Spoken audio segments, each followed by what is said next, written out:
They're children. They came here from nations like Guatemala, Honduras, and El Salvador. They're the lucky ones. Their parents traveled with them. Thousands made the same trek alone, entrusted to a smuggler who promised to guide them for a fee.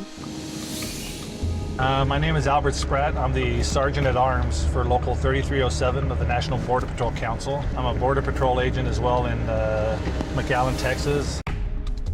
If you sent your kid from wherever you live to the other part of the U.S., here's $1,000 to a stranger, you'd get arrested. Child endangerment. Not here. Not here.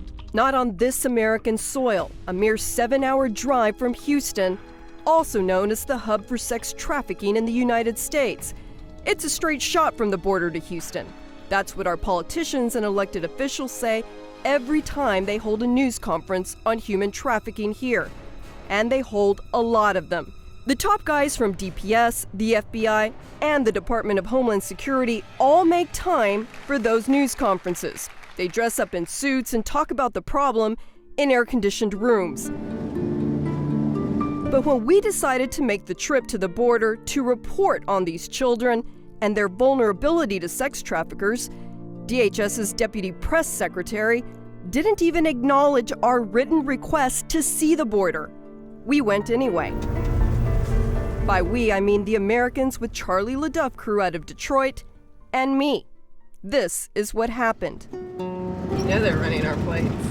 Oh, yeah. What are y'all doing out here, sir? Oh, looking around, seeing who's crossing this thing, yeah, with the media. Here's the deal. These are private roads down here. Didn't say no private road. We got kicked off of roads that lead to the river. Roads that are not closed off by gates or marked with no trespassing signs. You guys get the same shit. We got stopped again, leaving the area. Ma'am, do you have an ID on you? They really wanted to get to know us. Oh, this is a cameraman, fellow reporter. She's out of Houston. I got you. But we three live in Detroit. Oh, I got you. Yeah. We live on a big border, too. Don't get a lot of... Got a different kind. Yeah. Arabs, Chinese nationals, you know. A lot of attention for 4 Americans. 4 Americans who were also denied access to the lobby of the McAllen Border Patrol station, even as a bunch of Hondurans walked right through the front doors, way past the lobby. That's their internal press, so we can't record on here. We can't come in? No. Why? The United States press cannot come into the United States facility? No. And let Houston know you can't see. They won't let you see. I worked here from 2000 to 2005, right after 9/11, and we never had restricted access. My personal opinion, in that area, if it's not a secure area, they should allow you. What their rationale or their interest is, I don't know, but that's something that they should allow. But they didn't. You hear the stuff about $2 billion appropriated, it's gonna be a lot worse. Thank goodness for Agent Spratt. He's allowed to talk to us as a union representative as long as he's not on the government's clock.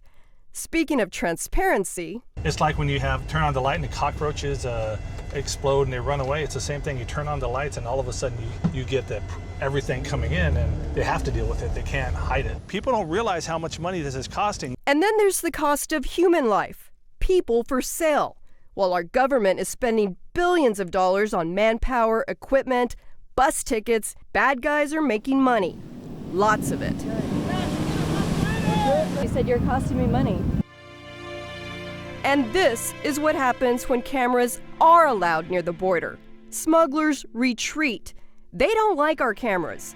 This is what is happening 350 miles away from Houston, the hub of sex trafficking. This is the best station, best sector in the Border Patrol.